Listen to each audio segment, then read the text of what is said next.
sont bons, ils sont bons, ils sont là. Les deux.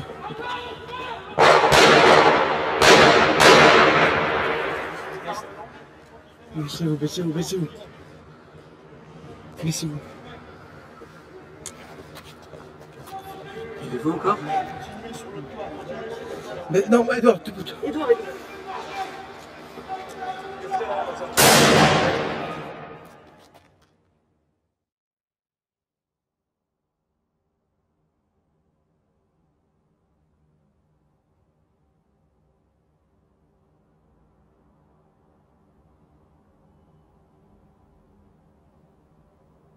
c'est vraiment la définition même du fait de se faire avoir. On a l'impression qu'on s'est fait avoir et que c'est trop tard. On s'est fait avoir de la façon la plus tragique qui soit. Donc en plus du deuil, du fait de se dire « ces gens-là, je ne les reverrai plus jamais, je n'ai pas pu leur dire au revoir », ils n'assisteront pas à la réalisation de ce cauchemar. Et en plus, on ressent le sentiment que l'ennemi a marqué un but, qu'il a réalisé une victoire. Ça, c'est très dur.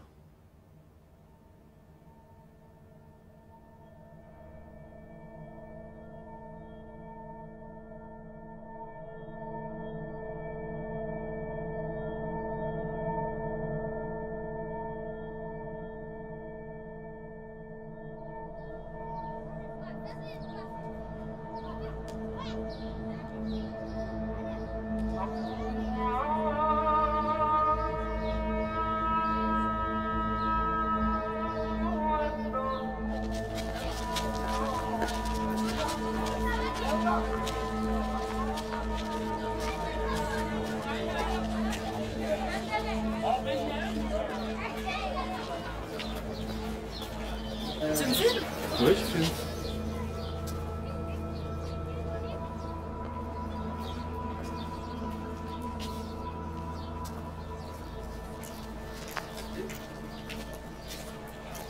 Moi, je suis née au Maroc, à Casa. J'ai eu mon bac à Casa. Ensuite, je suis partie faire mes études en France et j'ai enfin pu faire ce que j'aime. J'ai fait un Master 2 en sociologie des religions. Donc, en tant que Marocaine athée, évidemment que je m'intéresse énormément. J'ai une passion pour la religion musulmane et pour les religions de manière générale. Une religion que j'ai toujours voulu comprendre et comprendre pourquoi elle a autant d'impact dans notre vie, sur les mentalités, pourquoi moi, en tant que femme, je subissais autant de pression, autant de lourdeur au nom de cette religion-là.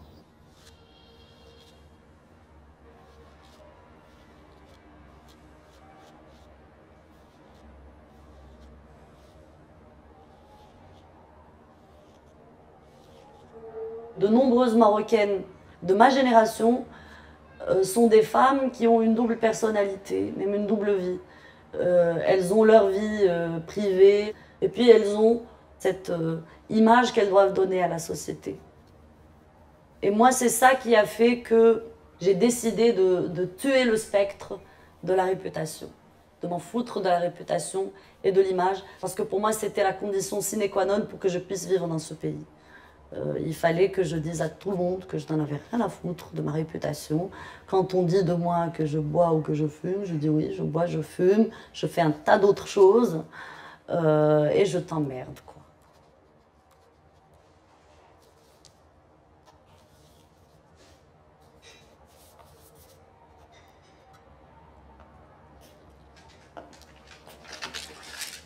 La boîte, elle permet 2 avortements. 6, 7, 8, 9, 10, 11, 12, 10, 30. D'accord, donc ça, je Elle dois... permet 2 avortements, puisque ça fait 12 par truc, ça fait 24. Voilà. Donc, Les gens qui me font des commentaires complètement cons sur les libertés individuelles en disant le peuple a faim, c'est bon. Ouais, genre le peuple a faim, donc il n'a aucun droit. Non, donc ils comprennent pas qu'on parle de liberté sexuelle, Tu ne comme c'est peux le pas thème. être libre et manger à ta faim. Non, c'est l'un ou l'autre. Et elle met, je ne vois pas en quoi on doit en prendre de la graine, loin de là. Les MST sont toujours présentes. Et même de plus en plus, car les actions sida n'ont plus grand effet sur les personnes. Question avortement, il est encore interdit, voire passible du pénal dans beaucoup de pays occidentaux. Donc pour moi, je suis désolée, mais tout ce blabla pour dire que le fait de baiser à gauche et à droite est un droit, oui peut-être, et ce avec tous les risques que cela laisse à supposer. Baiser à gauche et à droite, c'est comme ça que les gens interprètent la liberté sexuelle. On y va? Tu veux qu'on y aille?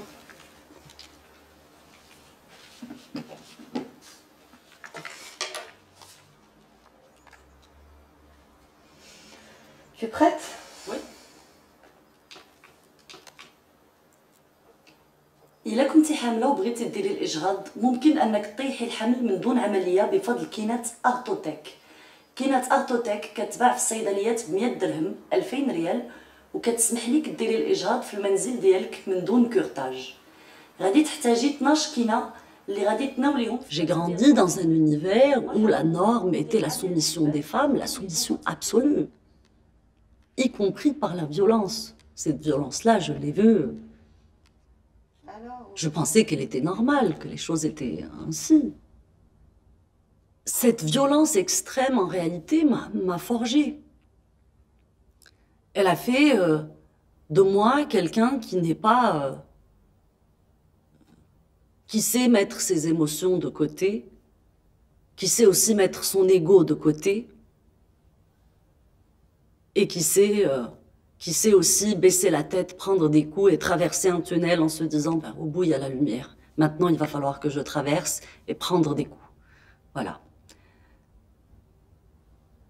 C'est très difficile de garder sa dignité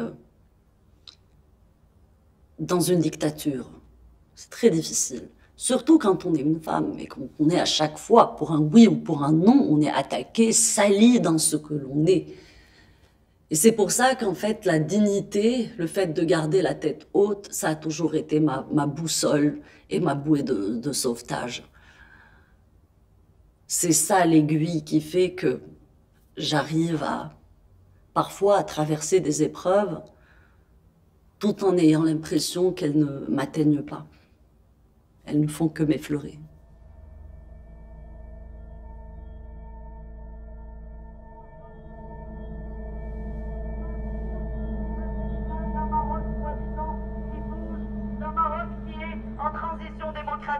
D'un Maroc qui n'est pas le Maroc que nous voyons tous les jours, qui est un Maroc qui souffre, un Maroc où la torture continue, un Maroc où le régime est une aberration philosophique et l'antithèse de la démocratie.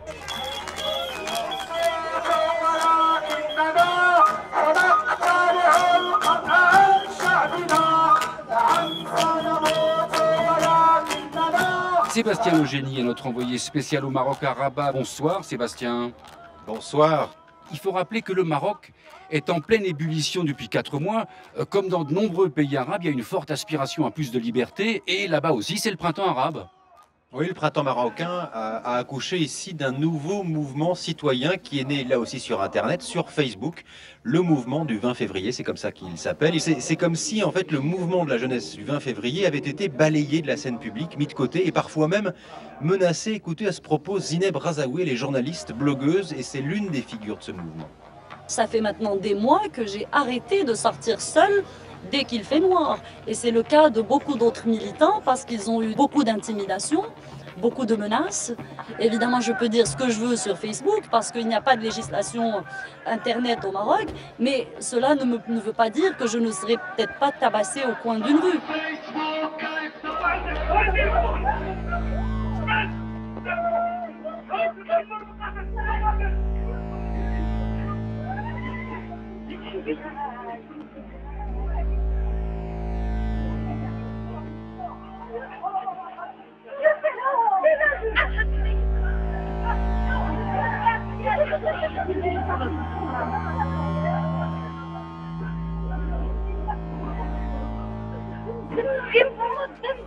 Nous avons des morts dans la rue, nous avons la torture, nous avons une répression sauvage. C'est ce que nous vivons. Nous ne sommes pas dans un état de droit. Nous sommes dans un état qui viole allègrement l'ensemble des droits humains, les droits politiques, les droits sociaux, les Nous, droits... on est une génération de journalistes qui ne disent pas Sa Majesté le roi, que Dieu le glorifie. On n'est pas là pour faire de la propagande. D'ailleurs, on est considérés comme des ennemis du Maroc et de son image. Nous, en tant que journalistes, ils nous ont forcés à devenir des opposants et forcés à devenir des militants, alors que tout ce qu'on voulait, c'était de faire notre métier honnêtement.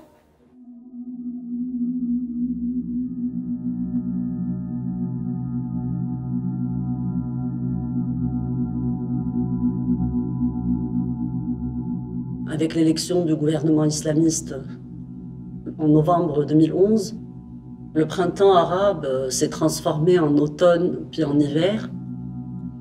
J'avais la menace des islamistes et aussi la menace du régime, de la police secrète. Non seulement cet État ne me protégeait pas, mais il constituait lui-même une menace pour ma personne.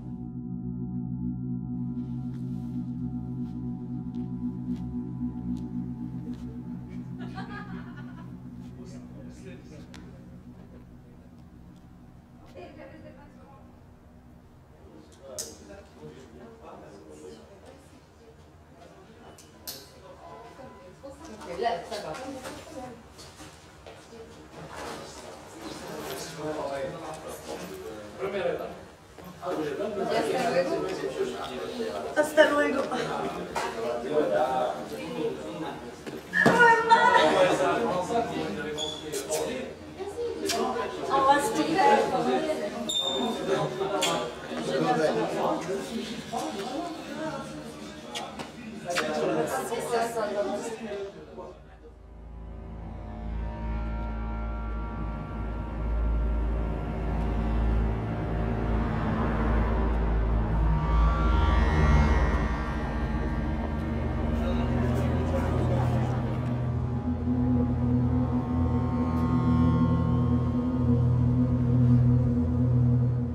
Vivre sous la menace permanente d'une agression ou d'une arrestation, c'est quelque chose qui peut se distiller comme ça de façon très sournoise dans le psychisme d'une personne, dans son quotidien. On a l'impression après que c'est normal, mais en réalité on se rend compte beaucoup plus tard, lorsque la pression tombe, à quel point on a porté un poids lourd et que ça ne pouvait pas continuer. Ça ne peut pas durer très longtemps.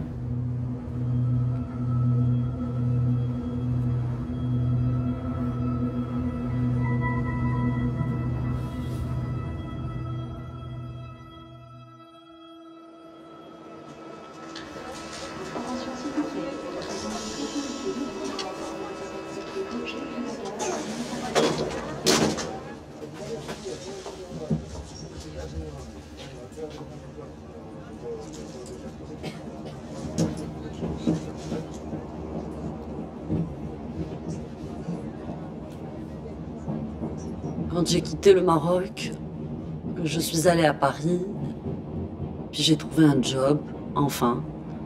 J'ai trouvé un travail qui m'intéressait. Je suis arrivée chez des gens qui appréciaient mon apport professionnel, intellectuel, une vraie famille, une équipe avec qui j'aimais travailler. J'allais enfin pouvoir concilier ma vie professionnelle et mes convictions. C'était un vrai moment d'émulation, un nouveau départ.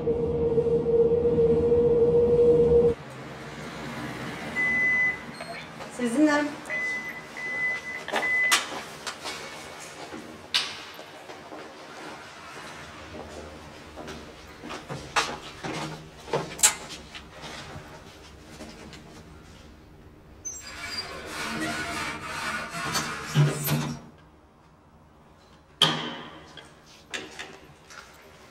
Bonjour. Bonjour. Ça va? Ça va et toi?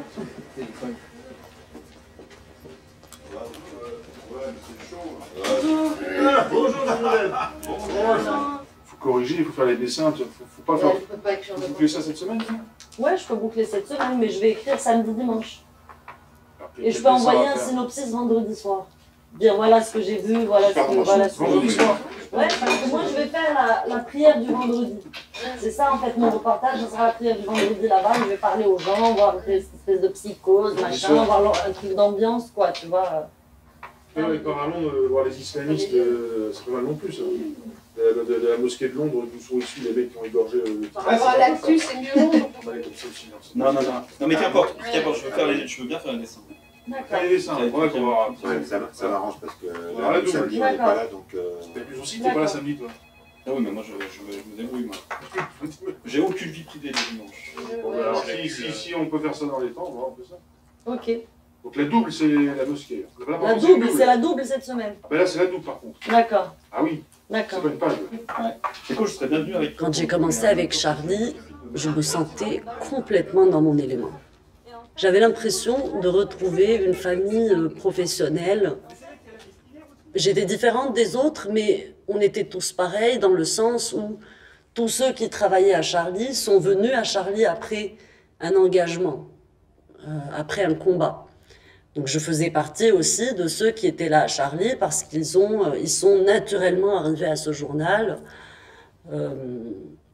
pour couronner un combat.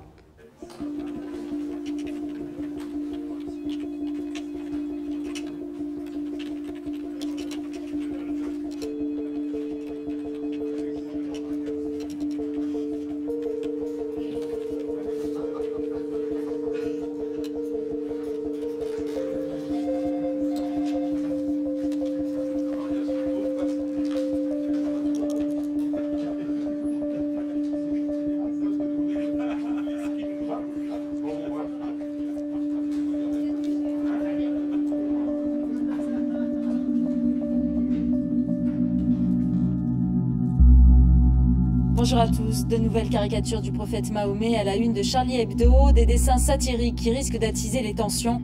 L'hebdomadaire est rebaptisé Sharia Hebdo et présente Mahomet comme son rédacteur en chef. Pas une provocation, crient les journalistes, mais une simple caricature des mutations en cours dans le monde arabe. À mort la France, crient ces Iraniens devant l'ambassade de Téhéran. Nous avons été de nouveau offensés, cette fois par ces maudits Français. Ils ont caricaturé notre prophète. Qu'est-ce qu'ils ont dans la tête? Alors pourquoi cette publication? Parce que tout simplement, Charlie est un journal où il y a des journalistes qui travaillent, qui ont pour devoir de commenter l'actualité. À Paris, rappelons que les manifestations sont interdites cet après-midi contre les caricatures de Mahomet parues dans Charlie Hebdo.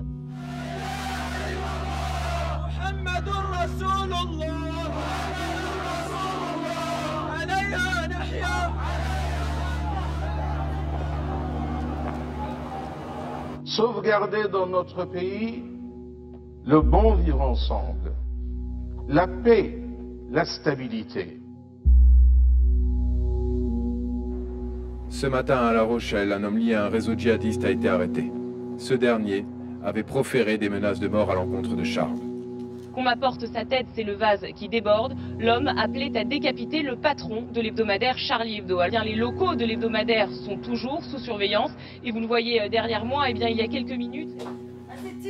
Quand j'ai commencé à travailler à Charlie Hebdo, j'étais consciente des menaces. La menace était omniprésente, mais elle faisait plus l'objet de blagues, de plaisanteries que de véritables peurs. Dans l'actualité ce mercredi, l'incendie criminel contre Charlie Hebdo. Les locaux de l'hebdomadaire satirique ont été en grande partie détruits. Cette attaque à la liberté d'expression suscite une forte émotion. Charlie Hebdo, c'était pour déconner. Là, c'est pas pour déconner. Et on a l'impression que c'est la première charia qui est appliquée. Mais c'est fou. On est dans un monde fou. On nous jette des cocktails Molotov à cause d'un dessin. Et ben voilà ce qu'on va faire. Nous, on va faire un livre de dessin sur Mahomet. On va tout dessiner, toute sa vie. Et on va définitivement crever cet abcès-là et advienne que pourra.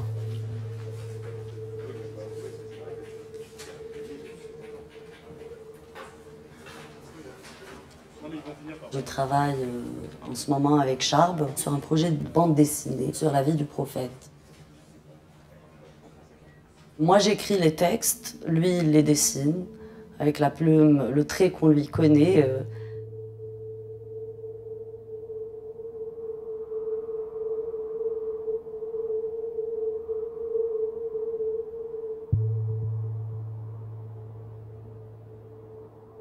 Dans le texte, je ne fais que compiler, en fait, les sources de la Sira, les sources musulmanes.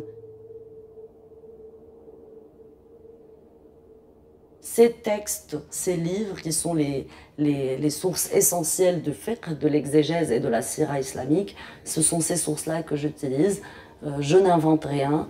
Et je pense que dans ces livres-là, il y a déjà suffisamment de choses farfelues, fantaisistes sur la vie du prophète qu'on n'a même pas besoin d'aller inventer, on n'a même pas besoin de romancer.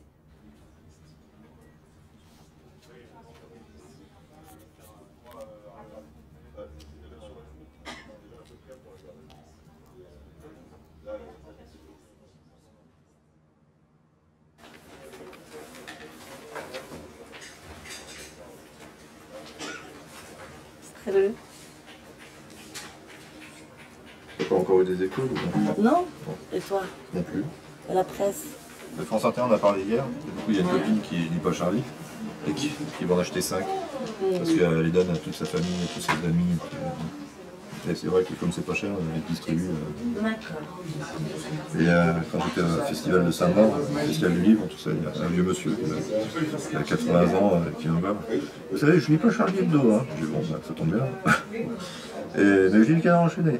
Mais je voulais vous demander, j'ai quand même acheté le hors-série sur Mahomet parce que ça m'intéressait la vie de Mahomet. C'est passionnant, hein, c'est passionnant. Il sort quand le numéro 2? Donc il faut juste que ces gens-là soient au courant.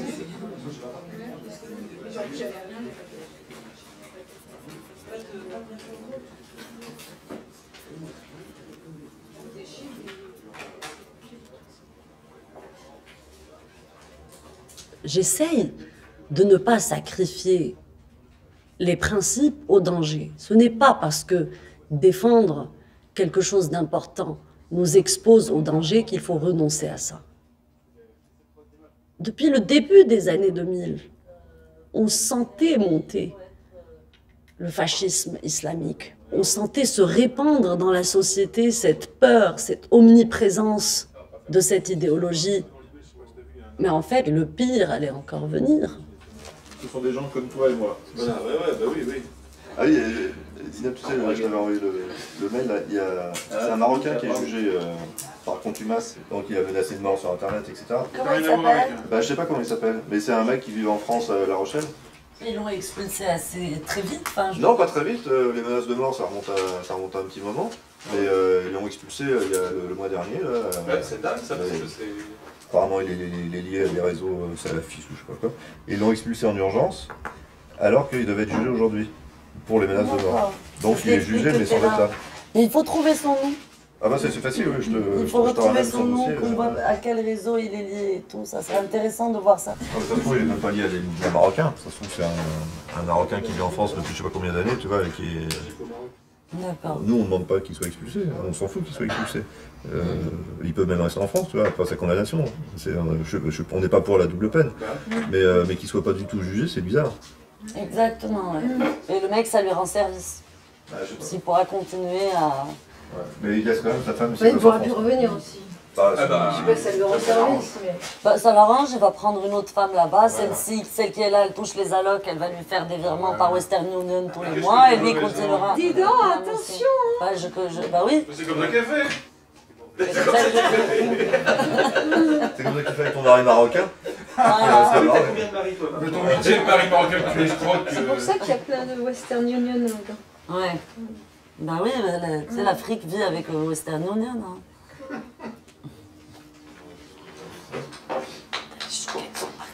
Les chouquettes sont en face. C'est des chochottes quand même qui se battaient pour avoir le même t-shirt, le même truc comme ça. Ils se battaient pas pour ça, mais c'est des soldes, hein. C'est juste des soldes. C'est des soldes tragiques. Regarde, qu'est-ce qu'il fait là? Le fourgon est vide, ils sont où les flics là? Il y a un mec, il y a un salafiste en bas et il passe, il a attaché son vélo et tout, les flics ne l'ont même pas arrêté, il est en train d'entrer. Il y avait plus de sous dans le car, il y en avait rien. Je sais pas, on était en train de s'enculer en dessous. Mais il faut fermer au moins. Il y a un gars qui c'est pas fermé. C'est quoi ce racisme? Non, mais je vous préviens, quoi. Après, j'aurais pu rester fumer ma clope, tu vois. Après, s'il vient se faire exploser ici, j'aurais dû... Je vais me dire merde, j'aurais dû leur dire, quoi. S'il explose ici, tu pourras pas te faire merde après. Bah non, parce que moi je fumais ma clope dehors. Je veux les contextes que ça part, quoi. Par exemple, le Seigneur Charles X de 1800. Il me semble que tout est perdu. On va entendre une explosion là.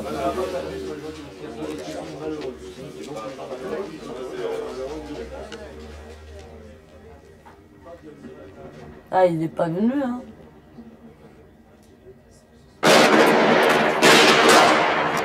Ils sortent là, ils sortent. Ils sont là. Baissez-vous. Baissez-vous. Il est beau encore? Ils sont là. Ok.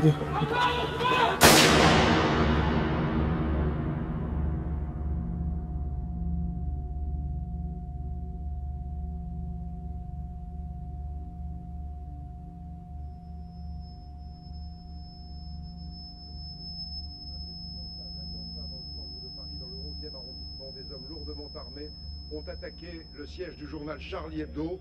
Le dernier bilan serait de 11 morts, dont 2 policiers. Les 2 hommes sont en fuite actuellement. Ils sont pourchassés par la police dans Paris. 11 morts, dont 2 policiers. Et à l'instant, l'Élysée nous donne cette information. Parmi les victimes, parmi les morts de cet attentat, il y a Charb.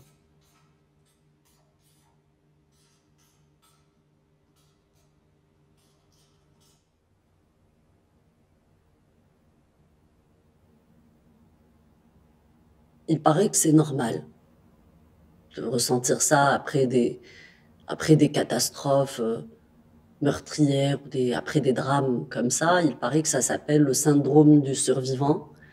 Que quand on survit à un cataclysme, on se sent coupable. On se dit pourquoi moi je suis là alors que tous ces gens sont morts. Parce que c'est une mort injuste, une mort absurde, extrêmement violente. Et quand on était aussi visé par cette mort, quand on était censé faire partie de cette mort et qu'on est encore là pour la contempler et pour enterrer les gens, on se sent coupable.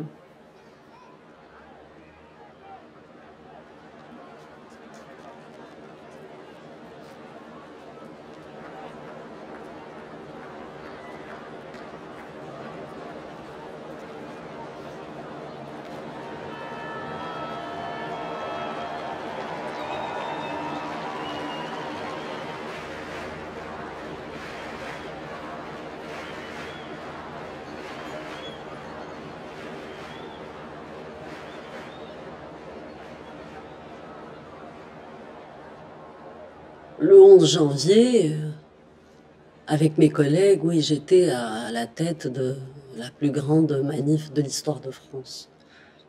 Mais en réalité, j'étais complètement absente. J'étais complètement absente et happée par les événements. J'étais dépassée par l'ampleur de ce qui était en train de se passer. Je n'avais pas organisé cette manif. J'avais appris son existence quelques heures auparavant. On s'est retrouvés entre nous et on s'est mis à marcher sur le boulevard Voltaire. Et là, on a vu les vrais gens.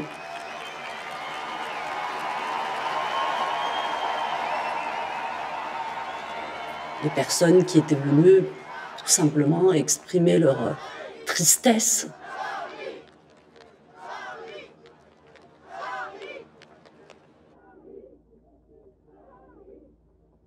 C'était des gens qui étaient venus dire que c'était ignoble.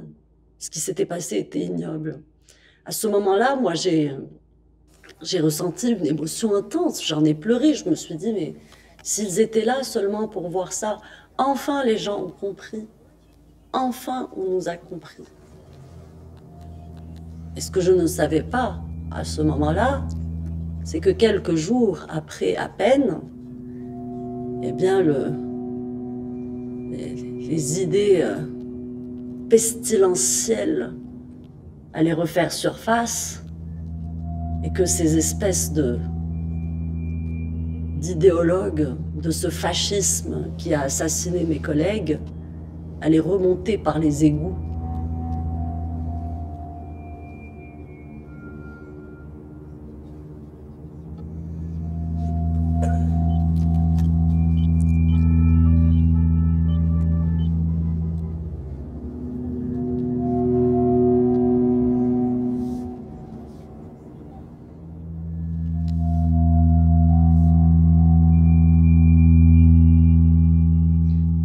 Alors oui, à ce moment-là, j'ai eu peur. J'ai pas eu peur, j'ai paniqué.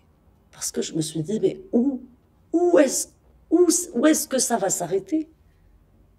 On vient d'essuyer un meurtre de masse, quoi.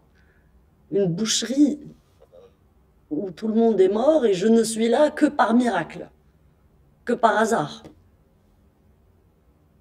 Et ils veulent encore s'acharner. C'est pas assez, ils veulent encore s'acharner. Où la barbarie de ces gens, où leur haine va aller?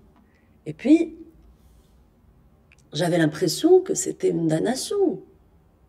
On était dans une sorte de malédiction qui nous traquait dans nos vies, qui était en train de détruire tout autour de nous, qui nous a volé notre insouciance, qui, moi, m'a volé mon insouciance, qui m'a volé mes amis, ma sécurité, ma liberté.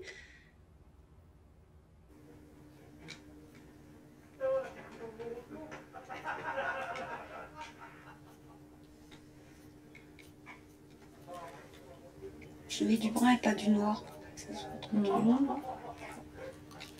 Il y a de l'ambiance chez les gardes du corps. Ouais, c'est ce que... Ah, ils se lâchent, hein. Ouais, c'est ça.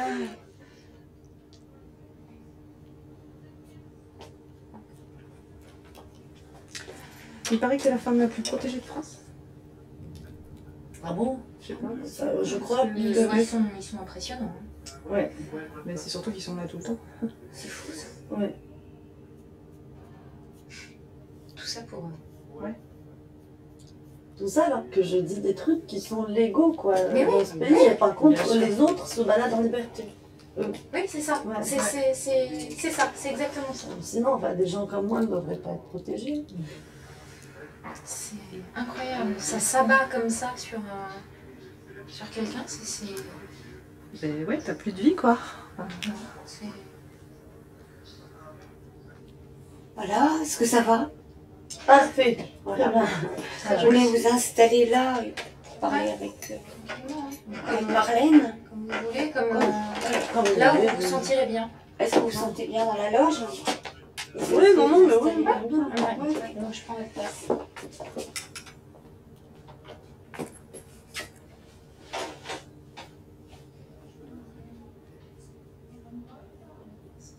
Après les attentats de Charlie, on a été envahis par toutes les caméras du monde, une marée de journalistes. Et on se demandait comment trouver le courage de parler à ces gens, sauf que moi j'étais très consciente que ce n'était pas le moment de s'effondrer. Ce n'était pas le moment de sombrer dans un silence mélancolique. J'allais avoir tout le temps par la suite de faire face à la mélancolie.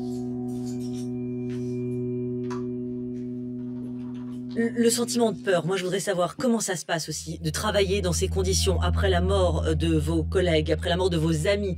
Il a fallu se remettre à écrire, il a fallu choisir les dessins, on va y revenir. Mais comment ça se passe? Est-ce que vous êtes protégés 24 heures sur 24? Vous aussi, vous tous finalement? Exactement.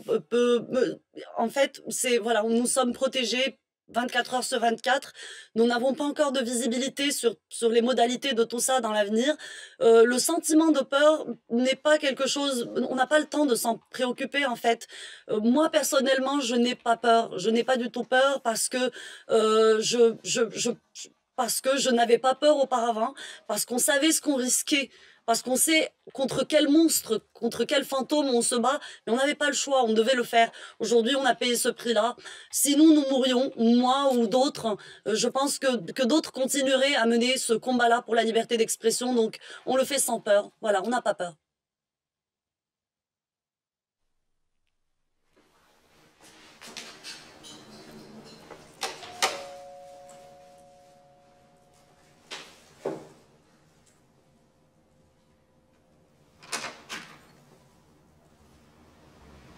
Salut. Ça va? Ça va les mecs? Ça va? Quoi? Je suis crevée. Depuis qu'elle n'avait pas. Mais c'est pas encore aménagé, j'ai pas encore les meubles. New life.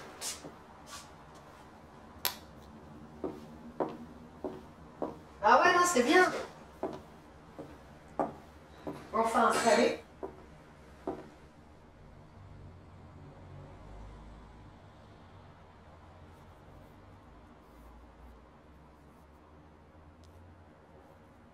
Deux, 3 mois après les attentats, c'était la descente aux enfers. Je n'arrivais pas à voir le futur. J'avais l'impression que le futur était compromis à jamais. Que plus jamais les choses ne seraient pareilles. Même si le contexte se calme, même si les choses vont dans le bon sens, il y a une épée de Damoclès qui restera sur ma tête, j'ai l'impression. Tu peux être quelqu'un qui n'est pas un fan de Charlie Hebdo. Mais quand tu as une guerre comme ça et des terroristes qui viennent, tu dois prendre une position claire. Parce que ne pas condamner l'agresseur, c'est le soutenir en quelque sorte. Donc aujourd'hui, il faut un positionnement clair. Il faut dépasser les querelles sémantiques entre gens qui s'identifient au même camp. Parce que nous sommes dans une guerre concrète, réelle, et il faut prendre position. Je ne sais plus qui disait cette maxime de « quand ils sont venus prendre les communistes, je n'ai rien dit parce que je n'étais pas communiste. Quand ils sont venus prendre les juifs, je n'ai rien dit parce que je n'étais pas juif. Quand ils sont venus prendre les socialistes, je n'ai rien dit parce que je n'étais pas socialiste. Et puis le jour où ils sont venus me prendre, il n'y avait plus personne pour me défendre. » Tu vois, donc on est dans ça, on est dans quelque chose où l'on doit se positionner, tous.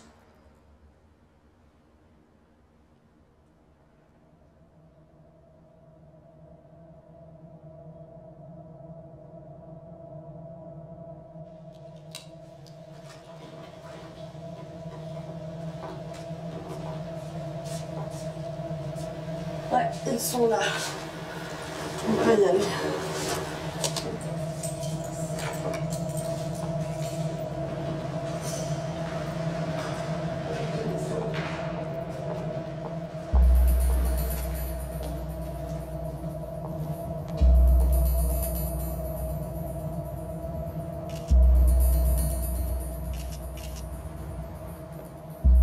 Vous parlez du vrai islam comme tous ceux qui parlent du vrai islam comme une religion de paix, vous dites tout ça c'est de la bien-pensance, c'est de la censure, c'est un discours très violent. Vous dites en gros c'est voilà, l'islam est quasiment congénitalement dangereux.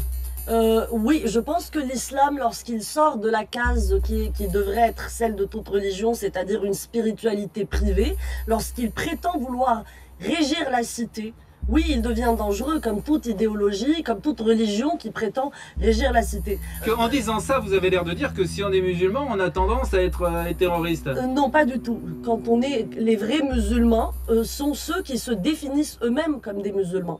Et si évidemment tous les musulmans ne sont pas des terroristes, il faut que l'on dise que tous ceux qui ont commis des actes terroristes depuis le début de l'année étaient des musulmans.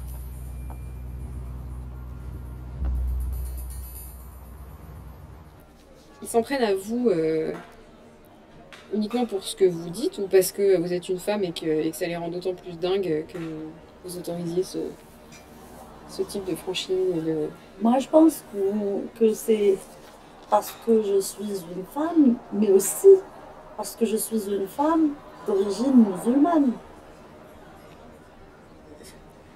Un étranger à l'islam qui dirait la même chose que moi est évidemment un raciste, mais un musulman qui dirait la même chose que moi, un musulman de naissance, je veux dire, de culture, c'est un traître.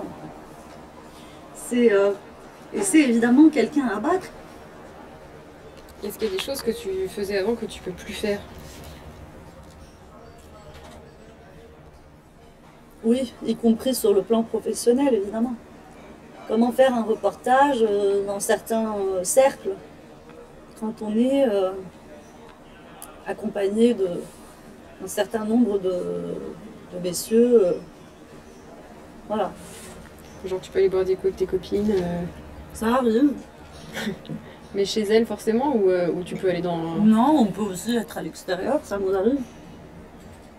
On se fait engueuler quand on reste trop longtemps en terrasse, ça le fait rire.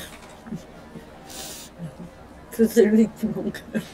Ouais, au bout de la 3e bouteille en terrasse, quoi, il dit mais vous vous rendez pas compte, on est en danger. le restaurant Le Petit Cambodge. Sur la terrasse bondée, une fusillade. 12 morts au moins. Dans l'arrondissement voisin, est-ce le même commando qui tue 19 personnes devant une brasserie rue de Charonne? Au Bataclan, les policiers d'élite prennent position. Des spectateurs sont bloqués à l'intérieur de la salle avec les tireurs.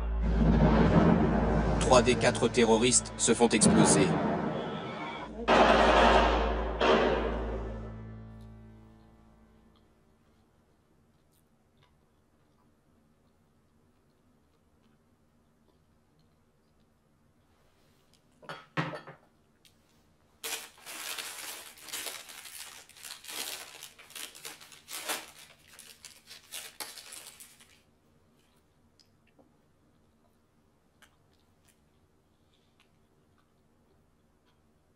Et puis, quand tu parles avec ces gens-là, ils te disent toujours « ça, c'est pas le vrai islam ». Amen. Ok, je veux bien les croire, c'est pas le vrai islam. Mais, le vrai islam, il est où? Qu'il nous montre. Où est le vrai islam? Moi, j'ai cherché. C'est quoi le vrai islam? C'est celui de l'Iran? Celui des talibans, celui de l'Arabie Saoudite, celui du régime marocain qui te laisse picoler tout, d'accord tu peux, où tu n'es pas libre, somme toute. La femme est inférieure à l'homme, t'as pas le droit d'être homosexuel, t'as pas le droit de manger en public pendant le ramadan, sinon tu vas en prison. La femme hérite la moitié, donc je veux dire, c'est une forme hypocrite, très hypocrite, d'ouverture, qui en réalité est une théocratie, quoi. Il est où le vrai islam? Il est où? Moi, j'ai la réponse. Pour moi, il n'y a pas de vrai islam. Pour moi, il y a des textes, puis il y a des musulmans. Les musulmans peuvent choisir de ne pas les appliquer, d'appliquer une partie, peuvent ne pas connaître leur religion, et d'ailleurs, tant mieux. Tous ceux qui disent, non, ceux qui font ça ne connaissent pas l'islam. Moi, j'ai envie de dire, non, ils connaissent, parce qu'ils appliquent à la lettre. Peut-être, oui, qu'ils n'ont pas très bien compris, parce que quand on comprend bien une religion, on ne l'applique surtout pas, surtout pas.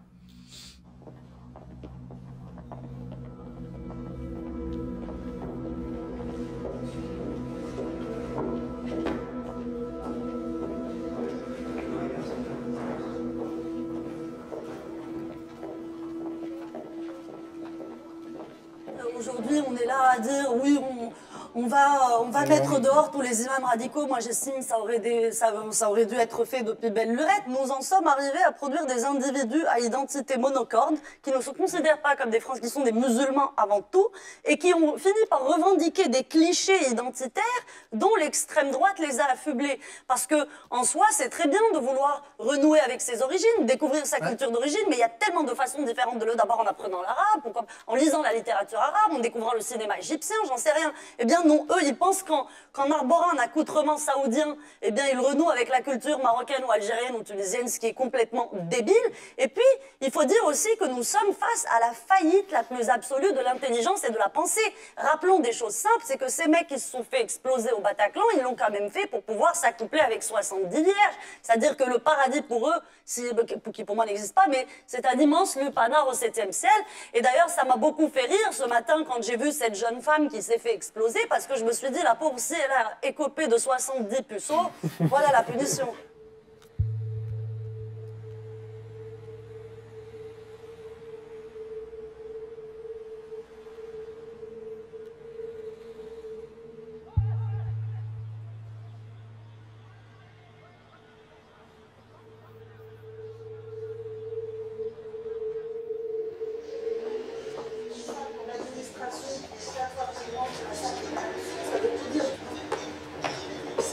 C'est devenu invivable ce journal, je t'assure.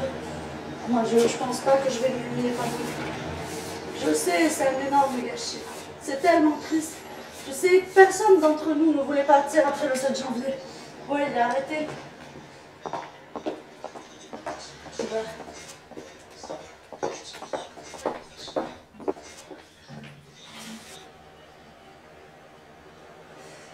Tu vois, c'est pas possible. Les gens n'ont plus envie de rester. Je sais pas, moi j'ai rien pour l'instant. J'ai rien, tu vois, mais tu sais. Bah, tu sais, moi je suis enceinte, je t'avais dit. Ouais, mais je sais pas encore si c'est un garçon ou une fille. Voilà. Donc, je le saurai bientôt.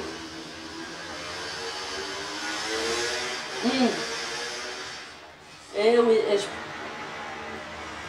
bah oui, moi je réfléchis, des fois je me dis comment on va faire, on va mettre un siège bébé dans la blindée, comment on va faire quoi, tu vois. Voilà, c'est le moment de foncer. Voilà. Bon. Bah écoute, moi j'étais en train de me maquiller là, je dois sortir dans 5 minutes, les flics viennent parce que j'ai un rendez-vous. On se voit, je te rappelle la semaine prochaine, on voit ce qu'on peut faire.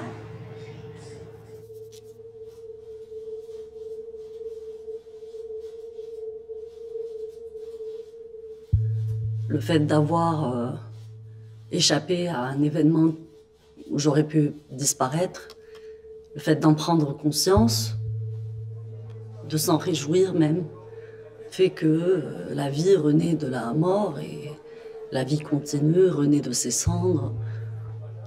On se dit qu'il y a tellement de livres qu'on n'a pas encore lus, tellement de voyages qu'on n'a pas encore faits, tellement d'expériences qu'on n'a pas encore vécues. On a envie de planter, de croquer la vie à pleines dents, d'aimer, d'être aimé, de transmettre, de construire, quoi.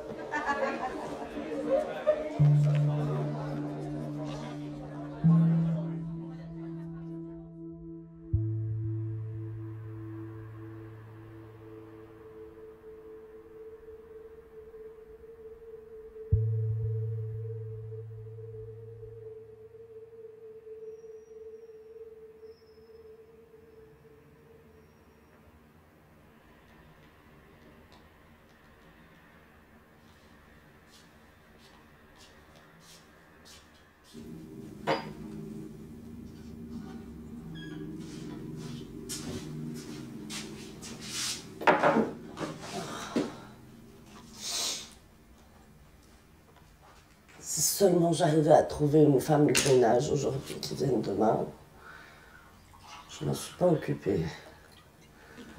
Mais là, c'est pas possible, je peux pas m'en sortir toute seule.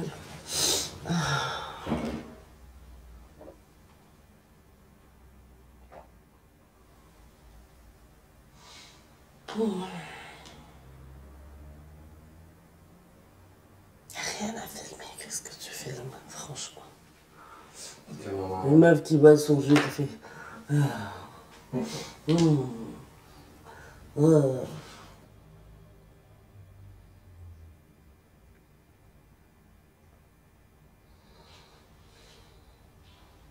Il faut bientôt qu'on bouge là. Je vais prendre une gorgée de jus. Il faut qu'on soit à 8h15 en bas.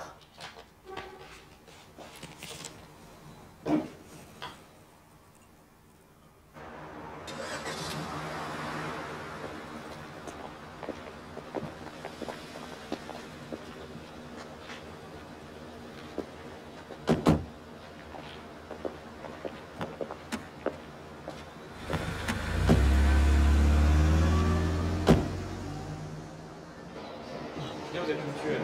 Hein? Les autres sont pas encore arrivés, mais... Oui. Je message, je suis désolé. Moi, je suis ponctuelle grâce à la police. Hein. Parce que je leur dis, voilà, on doit être à telle heure, à tel endroit. Eux, ils calculent, ils savent à quelle heure on va sortir. En tout cas, c'est un bel événement, moi. Oui, imminent, j'espère. C'est le premier? Oui. C'est pas ce que c'est, en fait. Ah, si, c'est une fille. C'est une fille? Oui. Elle me dit qu'elle a peur. Elle a peur? Elle a peur. Bah de poser, de dire. Pourquoi elle a peur? Elle me dit, ça me fait peur, je dis ça, elle me dit j'avais peur de poser avec Eux, ils sont sous protection, moi je suis pas sous protection. Si on est pris une photo, on est tous les trois, ça va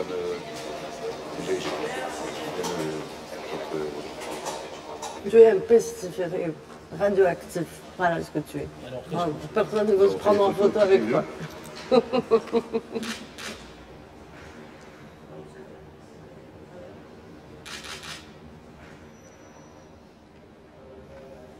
On n'est pas censé sourire, tu vois, toi et moi. Parce que notre situation est catastrophique. Ouais, c'est... Sinon, ça casse toute la vie. Ça casse le mythe. Ça casse le mythe des gens. Comment? Ils sont menacés, ils ne sont pas sous anxiolytiques. Ils sourient. Ils ne sont pas dépressifs.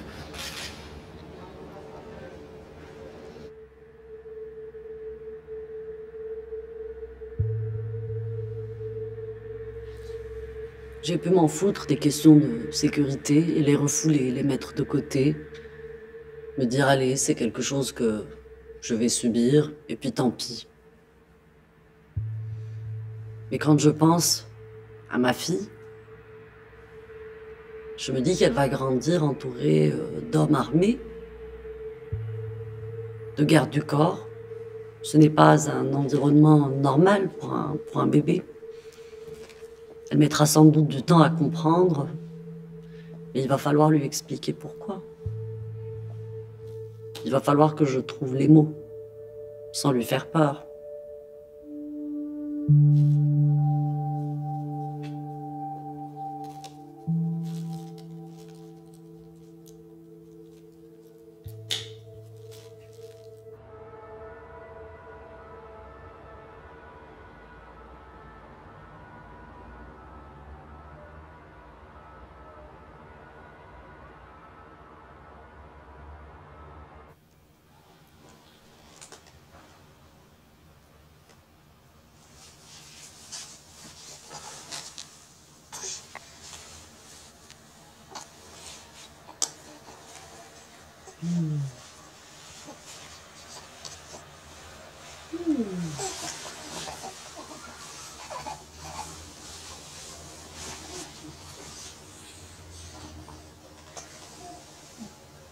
Ça va? Oui. Oui. Prends ce qui est facile, ce que tu trouves sur ton chemin, prends pas la tête, quoi.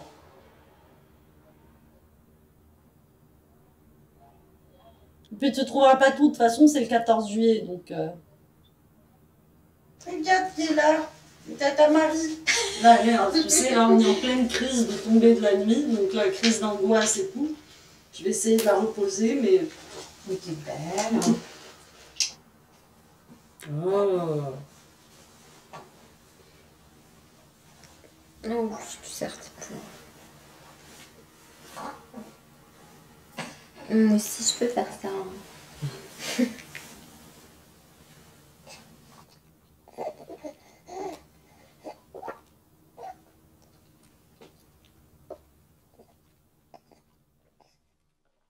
Ce soir, vers 22h40, un camion a foncé dans la foule à Nice alors que les gens assistaient au feu d'artifice du 14 juillet. Le parquet parle d'une soixantaine de victimes et la préfecture conseille aux habitants de Nice de rester cloîtrés pour l'instant. Tout le monde s'est retourné et on a vu un gros camion, genre 35 tonnes blanc, qui rentrait dans la foule, qui est monté sur le trottoir et qui écrasait tout le monde. Il y avait des gens qui volaient dans tous les sens, qui étaient expulsés de partout et il a continué sa route presque jusqu'au bout de la promenade sans s'arrêter. À ce stade, 73 décès auraient été confirmés. Une source de la police de Nice indique au Figaro qu'à ce stade, 73 personnes sont décédées après l'attaque de ce soir à Nice. Putain, mais on nage en plein absurde en fait. On est dans l'absurde absolu. Dans l'absurde. Tu te rends compte que c'est dû se passer dans la tête d'un connard pour se dire je vais aller écraser des familles, des enfants qui regardent le feu d'artifice. Regarde, j'ai une amie là qui me dit j'étais à Deauville au feu d'artifice avec mes 3 neveux. C'est le truc le plus familial du monde. C'est gratos, c'est sympa. Il y avait une poussette tous les mètres carrés quoi.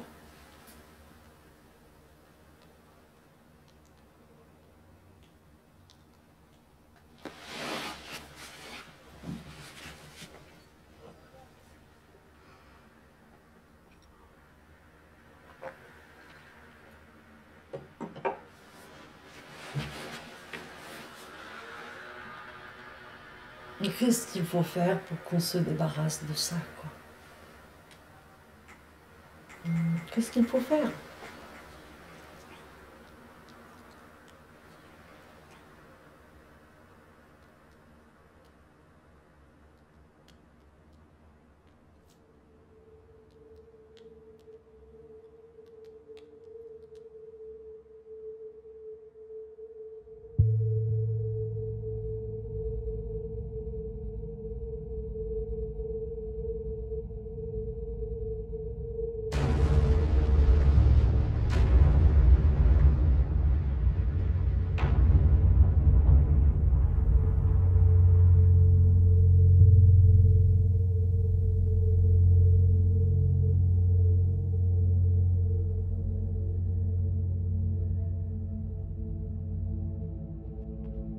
Est-ce que c'est un mauvais film que je regarde ou est-ce que c'est la réalité? Quand je vois la réaction de nos sociétés aux faits terroristes, quand je vois que au lendemain d'attentats, nos dirigeants nous disent bon, on va aller bombarder en Syrie. J'ai envie de dire mais stop, c'est pas, on n'y est pas du tout, c'est pas comme ça qu'on va régler le problème. On va régler le problème le jour où on comprendra que on est en guerre, non pas face à des individus ou à un État islamique, mais à une idéologie. Et cette idéologie, elle est chez nous. On la produit. Et de toute façon, comment lutter contre l'idéologie par les armes? On lutte contre l'idéologie par les lumières, par le savoir. On n'arrivera pas à tuer cette idéologie par les armes, pas plus que eux n'arriveront à tuer nos valeurs par les armes. Ils peuvent tuer des gens, mais ils ne tueront pas ce qu'on pense. Et je pense que c'est aussi valable dans l'autre sens.